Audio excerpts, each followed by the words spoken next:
morning and again welcome to the YouTube channel of Sri K. N. Shah Modasa School. Unit 3 આપણે complete કર્યો તો last time. હવે unit 4 તરફ જઈએ આપણે. યુનિટ 3 માં આપણે સ્ટ્રેસ ઉપર વાતો કરી હતી, તમે જાણો છો. યુનિટ 4 કે જેનું નામ છે ધ રીડ 1 જોઈએ. એમાં एक्चुअली રીડ 1 અને રીડ 2 બે રીડ છે. બીજો રીડ જે છે એ પોયમ છે, એ આપણે પછી જોઈશું બ્લાઇન્ડ એન્ડ ડેફ ફિશ કરીને. પણ રીડ 1 જે છે એનું ટાઇટલ છે ધ એડજસ્ટમેન્ટ, જે તમે જોઈ શકો અહીંયા. અને એના રાઇટરનું નામ છે ગુલઝાર. ગુલઝાર કદાચ નામ તો લગભગ બધાએ સાંભળ્યું હશે, કદાચ એમના વિશે તો બધું જાણતા નહીં હોય તમે, પણ સાંભળ્યું હશે નામ તો. ગુલઝાર એ તો એમને પાછળથી મળેલું નામ છે. એમનું ઓરિજિનલ નામ છે સંપૂર્ણ સિંહ. અને સંપૂર્ણ સિંહ જે છે અથવા ગુલઝાર, જે પોપ્યુલરલી જે નામથી જાણીતા છે, તમે ઘણા બધા ગીતો એમણે લખ્યા છે. He is a poet, he is a lyricist, screen writer.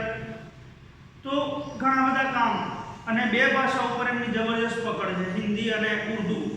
એ બંને ભાષામાં એમણે એનો ઉપયોગ કરીને ઘણા બધા ગીતો લખ્યા છે, ઘણી બધી કવિતાઓ લખી છે, રાઈટ. એ વ્યક્તિએ અહીંયા આ પાઠમાં, અને બહુ સારું અને પોઝિટિવ વિચારધારા રહી છે હંમેશા એમની, ઊંચા લેવલની આ બાબતમાં. ખાસ કરીને અહીંયા એડજસ્ટમેન્ટમાં એમણે જે વાત કરી છે, એમના નાના અને નાની વિશે વાત કરી છે. મતલબ કે એમના ગ્રાન્ડફાધર અને ગ્રેન્ડમધર, નાના નાની એટલે આપણે જાણીએ છીએ એમના મમ્મીના પપ્પા અને મમ્મી, રાઈટ. તો એમના વિશે વાત કરી છે, એમની લાઈફ વિશે વાત કરી છે, કઈ રીતે લોકો રહેતા હતા એકબીજા જોડે. પાઠ તરફ જાઓ એ પહેલાં, કારણ કે આ પાઠ યુનિટ 3 થી અલગ છે. તમે સમજો, બિલકુલ અલગ એ સેન્સમાં કહું છું. સ્વાભાવિક રીતે કન્ટેન્ટ તો અલગ જ હોય, પણ બીજી કઈ રીતે અલગ છે. આપણે સ્ટ્રેસ કંટ્રોલ એક્સરસાઇઝમાં એવું હતું કે એમાં માહિતી આપેલી હતી, જેને હું વાંચતો હતો અને એનું સીધું ટ્રાન્સલેશન કરતો હતો, જેનો મિનિંગ તમે સમજી લેતા હતા, રાઈટ. આમાં ખાલી ટ્રાન્સલેશનથી નહીં સમજાય. તમારે આ સ્ટોરી સાથે સ્ટોરી પણ નાખી શકો, પણ જે આઈડિયા અંદર આપેલા છે, જે ઘટનાઓ વિશે વાત છે, એની સાથે જોડાવવું પડશે. જો તમારે એને સંપૂર્ણપણે સમજવું છે તો તમારે એની સાથે કનેક્ટ થવું પડશે. અહીંયા ખાલી ટ્રાન્સલેશનથી આ કન્ટેન્ટ નહીં સમજાઈ જાય, કારણ કે ઘણી ઊંડી વાતો કરવામાં આવી છે. હસબન્ડ વાઈફની રિલેશનશિપ વિશે વાત કરવામાં આવી છે મુખ્યત્વે તો, કે હસબન્ડ વાઈફની રિલેશનશિપ કયા પ્રકારની હોય. ભલે એના નાના નાની જતા, પણ રિલેશનશિપ કયા પ્રકારની હોય છે આપણે જે સમજીએ છીએ. કદાચ તમારી એજમાં તમે જે ઓબ્ઝર્વેશન કર્યું છે, આજુબાજુમાં મમ્મી પપ્પાને ઓબ્ઝર્વ કર્યા છે, બાકીનું ઓબ્ઝર્વેશન હોઈ શકે તમારું. તો એ રિલેશનશિપ ખરેખર કેવી, કયા પ્રકારની લાગણીઓ હોવી જોઈએ બંને વચ્ચે, એની વાતો આમાં કરવામાં આવી છે. હસબન્ડ વાઈફ રિલેશનશિપમાં તમે એટલું તો સમજતા હશો કે એક તો શરૂઆતમાં આ રિલેશનશિપ બહુ ઇમ્પોર્ટન્ટ હોય છે, કારણ કે તમે કદાચ આ ઘટનાઓ વિશે વાંચો સમાજમાં જે બનતી હોય મોટે ભાગે, તો ડાયવોર્સની ઘટનાઓ જે છે એ બહુ શરૂઆતના સમયમાં વધારે બનતી હોય. મતલબ કે મેરેજ થયા પછીના શરૂઆતના સમયમાં એ ઘટનાઓ એકાદ વર્ષના ગાળામાં, 2 વર્ષના ગાળામાં બહુ વધારે બનતી હોય. ડાયવોર્સની મોટાભાગની ઘટનાઓ તમને આ ગાળામાં જોવા મળશે. કેમ? કારણ કે એ સમયે એડજસ્ટમેન્ટની જરૂર હોય છે. બંને નવી વ્યક્તિઓ છે, એકબીજાના વિચારો અલગ અલગ છે, પસંદ નાપસંદ અલગ અલગ છે.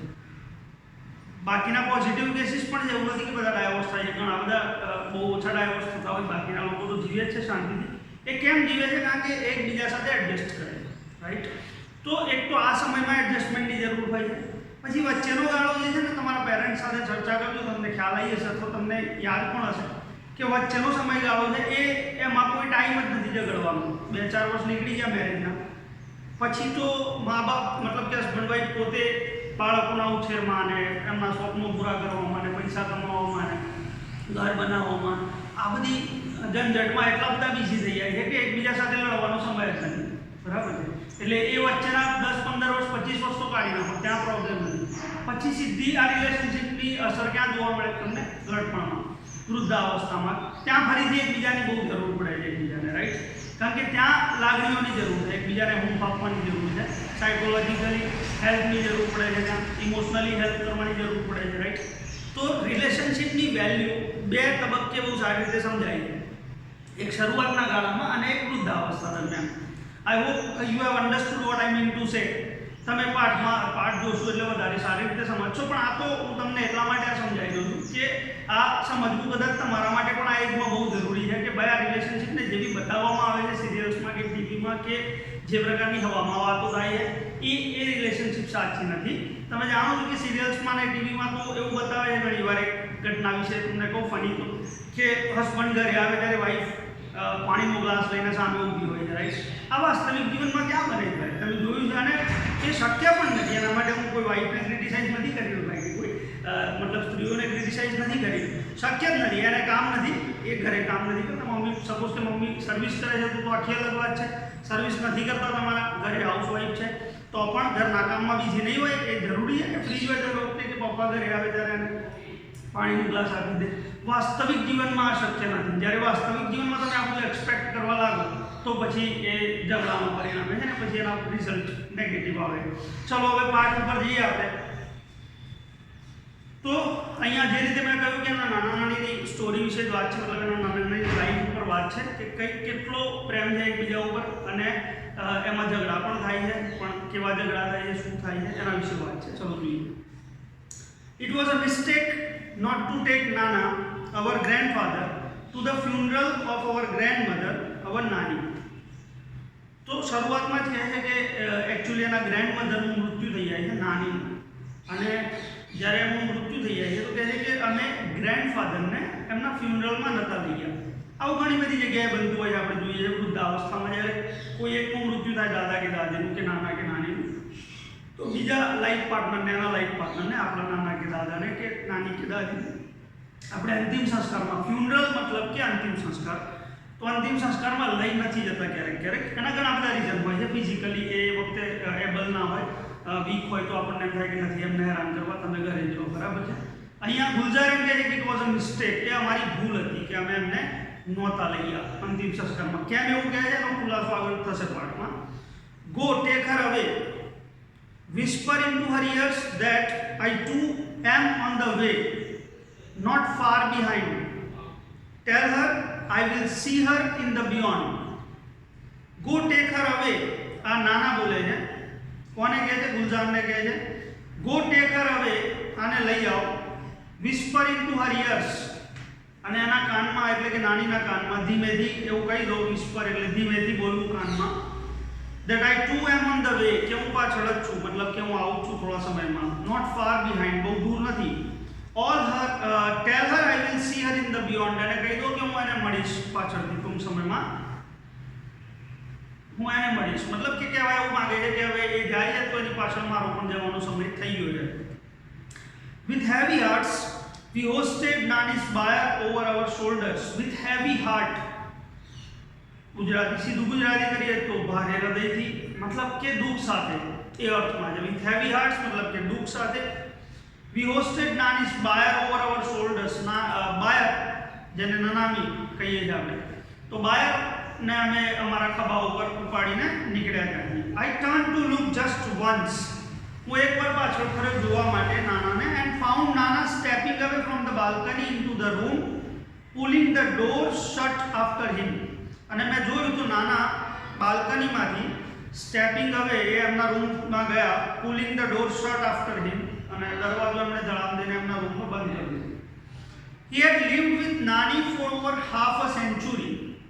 See her radiant face every day of those years. જો હવે રિલેશનશિપની વાત કરે છે, એના નાના નાનીની રિલેશનશિપની વાત કરે છે, પણ એના દ્વારા આપણને હસબન્ડ વાઈફની રિલેશનશિપ વિશે સમજ આપે છે સારી કે કયા પ્રકારની રિલેશનશિપ હોય વાસ્તવિક. He had lived with Nani for over half a century. એ નાની સાથે લગભગ 50 વર્ષથી રહેતા હતા, 50 વર્ષ સાથે રહ્યા છે બંને. See her radiant face every day of those years. Radiant એટલે અહીંયા બ્રાઇટ, તેજસ્વી એકદમ. તો કહે છે કે એમનો રેડિયન્ટ ફેસ એમણે આટલા વર્ષોથી જોયો છે. He must have been what about 85. નાનાની એજ લગભગ અત્યારે કહે છે કે 85 હશે. And yet he would find something to grumble at everything Nani did. અને છતાં એ દરેક વસ્તુમાં નાની જે પણ કામ કરે એ કામમાં એ ગ્રમ્બલ કરવાનો પ્રયત્ન, મતલબ કે કમ્પ્લેન કરવી અથવા તેનો વિરોધ નોંધાવવો, ક્રિટિસાઇઝ કરવું, એને હંમેશા એ કશુંક ને કશુંક તો ટીકા કરે છે એની, રાઈટ. તમે જો તમારા ગ્રાન્ડ પેરેન્ટ્સ સાથે રહેતા હશો, દાદા દાદી સાથે રહેતા હશો ઘરમાં, તો તમે જોતા હશો કે નાની નાની બાબતમાં એકબીજા સાથે એ ટકાટક કરતા હોય, એને આપણી ભાષામાં કહીએ તો એ ચીડિયાપણું જે આવી જાય છે એ એજના હિસાબે આવતું હોય, જો કે વૃદ્ધાવસ્થામાં સ્વાભાવિક છે, પણ એકબીજા ઉપર વધારે એવું થતું હોય છે, રાઈટ ને એકબીજાની વાતો, નાની નાની વાતોને લઈને કમ્પ્લેન એકબીજા, અને આપણને કેટલું હાસ્યાસ્પદ પણ લાગે કે હવે શું નાના દાદા છોડો આટલી નાની વાત છે, રાઈટ, અથવા દાદી તમે છોડો લાવી દો, બંને એકબીજા સામે નાની નાની વાતોમાં કમ્પ્લેન કરતા હોય. તો અહીંયા કહે છે કે નાના દરેક વાતમાં, નાની કોઈ પણ કામ કરે એમાં એ ટીકા કરે છે હંમેશા. And he would keep quibbling with her as if they were two people who had just married in the first flush of love and were still discovering each other. He would keep quibbling with her. એ હંમેશા એમની સાથે argument કરતા, કે દલીલો જ કરે, સતત દલીલો થાય એમની વચ્ચે. એ રીતે as if they were two people who had just married in the first flush of love. એ રીતે લડતા, એઝ ઇફ એટલે જાણે કે, આપણે એક વાક્ય રચના આવતી તમે જાણતા હશો, એઝ ઇફ તો કહે છે કે જાણે કે એ બંને હમણાં જ મેરેજ કર્યા હોય અને બંને એકબીજાને સ્ટીલ ડિસ્કવરિંગ ઈચ અધર, અને બંને એકબીજાને ઓળખવાનો પ્રયત્ન, સમજવાનો પ્રયત્ન કરી રહ્યા હોય. મેં હમણાં કહ્યું હતું ને ઇન્ટ્રોડક્શનમાં કે મેરેજના શરૂઆતના ગાળામાં આર્ગ્યુમેન્ટ્સ વધારે થતી હોય છે, કારણ કે એકબીજાને સમજવાનો સમય મળે, પછી સમજી લો તમે, પછી એ નોર્મલ થઈ જતું હોય, પણ શરૂઆતના ગાળામાં થતું હોય છે, રાઈટ. તો કહે છે કે આ વૃદ્ધાવસ્થામાં એવી આર્ગ્યુમેન્ટ્સ કરી રહ્યા છે જાણે કે હાલ બંનેના હમણાં જ મેરેજ થયા હોય ને એકબીજાને સમજવાનો પ્રયત્ન કર્યો હોય. તો આપણને વિચાર આવે કે હવે તો 85 ના થઈ ગયા, તો 50 વર્ષથી જોડે રહેતા હતા એકબીજાને, તો પછી શાની આર્ગ્યુમેન્ટ હોય? તો મેં તમને અગાઉ પણ કહ્યું કે આ સાયકોલોજીકલ બાબત છે, કે મેં કહ્યું એમ શરૂઆતના સમયમાં એકબીજા સાથે વધારે સમય પસાર કરે છે એટલે આર્ગ્યુમેન્ટ થતો હોય, પછી વચ્ચેનો ગાળો તો મેં કહ્યું એમ સમય મળતો જ નથી એમને આર્ગ્યુમેન્ટ્સ કરવાનો, પછી છેલ્લે વૃદ્ધાવસ્થામાં એકબીજા સાથે સમય મળે તો ફરીથી આર્ગ્યુમેન્ટ શરૂ થાય, right.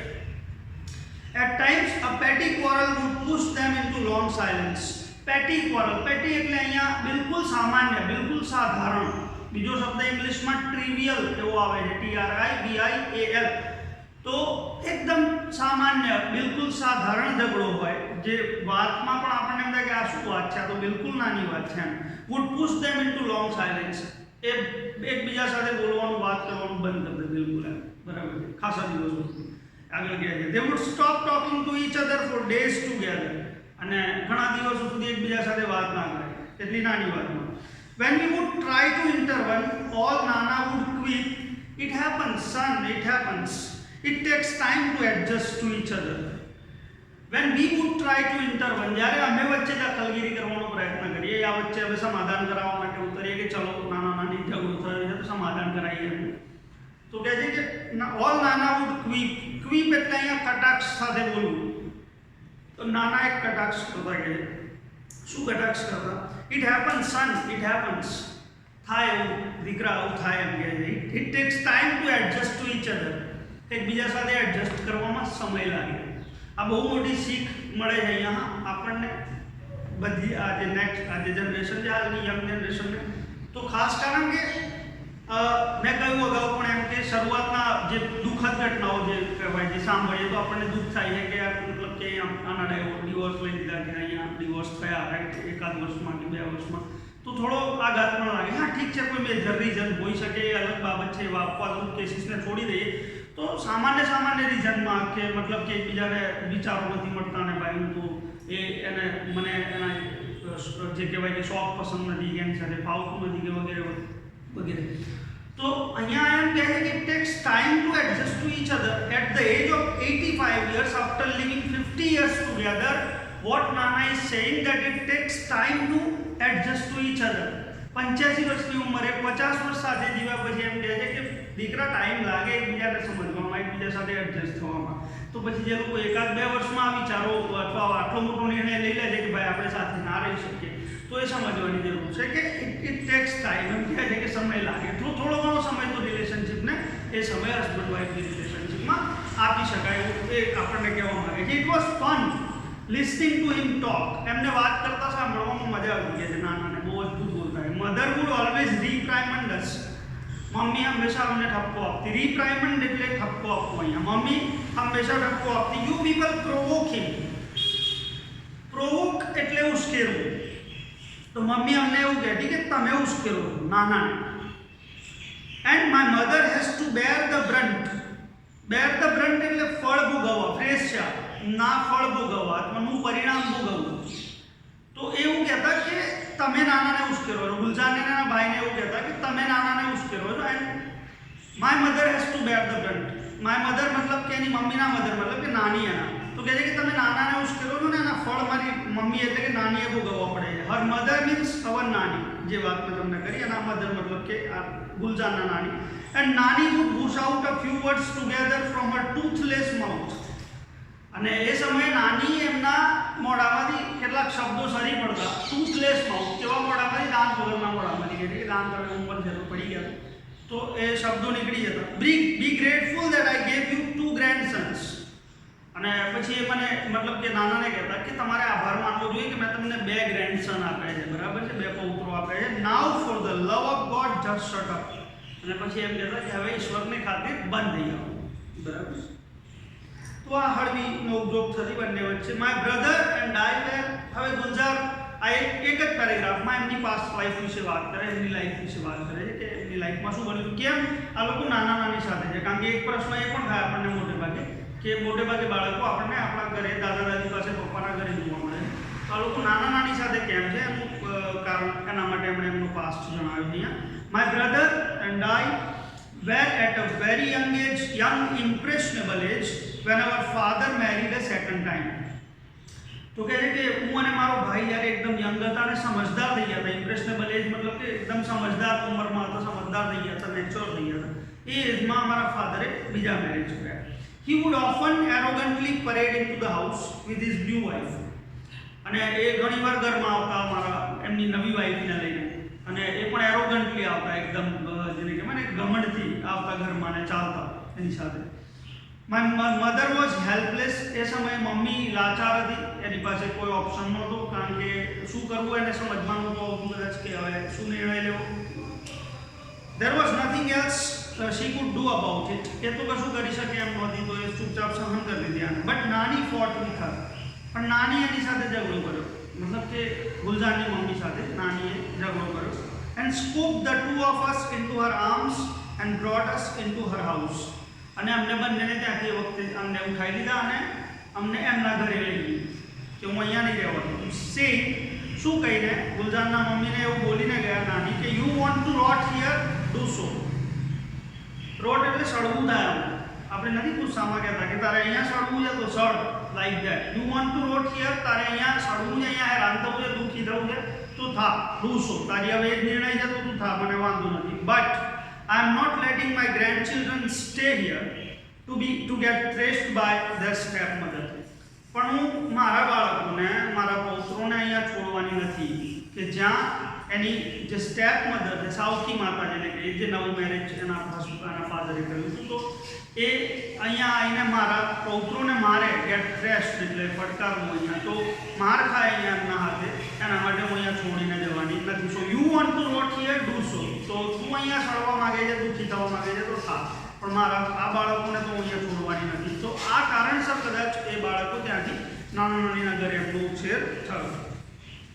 If anyone got her way with Nana, it was Nani. જો નાના સાથે કોઈ ચર્ચા કરી શકે તો એ નાની એમને અટકાઈ શકે બોલતા, એમની સામે બોલે. She would tell it to his face. એ એને મોઢા ઉપર કહેતા જઈએ ને આપણે. She would tell it to his face. કેવી વાક્ય રચના જુઓ, ડાયરેક્ટ મોઢા ઉપર કહેતા. You will regret it the day I die. જે દિવસે હું મરી જઈશ એ દિવસે તમે પછતાશો. રિગ્રેટ, રિગ્રેટ એટલે પછતાવો થવો. You will regret it the day I die. જે દિવસે હું મરી જઈશ તમે પછતાશો એમ કહે છે નાનાને. You don't speak with the mother of these two children. તમે આ બે બાળકોની માતા સાથે વાત નથી કરતા. મતલબ કે આનું સોલ્યુશન લાવો કે બાળકો આપણી પાસે છે, માતા ત્યાં છે, રાઈટ. તમારે સોલ્યુશન લાવવું જોઈએ. એ નહીં લાવી શકતા હોય તો કે બાપ પણ આ પરિસ્થિતિમાં શું થાય, પણ જે હોય પણ એ એમ કહે છે નાની કે તમારે આના માટે પ્રયત્ન કરવો જોઈએ. તમે એની મમ્મી સાથે વાત નથી કરતા, તમે એને અહીંયા નથી લઈ આવતા, પ્રયત્ન નથી કરતા. they are also not going to talk to you. તો એ પણ મોટા થઈને તમારી સાથે વાત નહીં કરે આ બે બાળકો. You will sit all by yourself in the balcony and bath in the sun and your own loneliness. યાદ રાખો કે તમે વૃદ્ધ થઈ જશો, બાળકો મોટા થઈ જશે તો તમારી સાથે વાત નહીં કરે, તમે એકલા પડી જશો ઘરમાં, હું તો મરી જઈશ પછી તમે એકલા પડી જશો, તમે બાલ્કનીમાં એકલા બેઠા હશો જ્યાં સૂર્ય સ્નાન કરી રહ્યા છો, તમે તમારી એકલતા હશે, કોઈ નહીં હોય તમારી સાથે. નાના ઉઠશે બેરલી ઓડિબલી.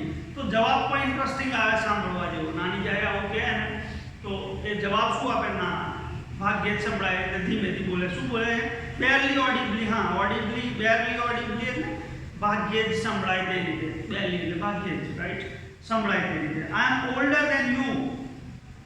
નાનીને કહે છે કે હું મોટો છું તારા, તું યાદ રાખ. You just weight and watch who is going to go first. You are right. શું કહે? You just weight and watch. તો જો ખાલી કે કોણ જાય છે પહેલા, મતલબ કોણ મૃત્યુ પામે, તું કે હું. આવી પણ દલીલો થાય. તમે સાંભળીએ છે કદાચ, મેં કહ્યું અગેન ગ્રેન્ડ પેરેન્ટ સાથે તમે રહેતા હશો તો આ પ્રકારની દલીલો પણ સાંભળવા મળી છે તમને. શી વુડ સિમ્પલી સે, તો જવાબ શું આવતો નાનીનો પણ? Yes you will see, just watch. અને નાની કહે છે કે હા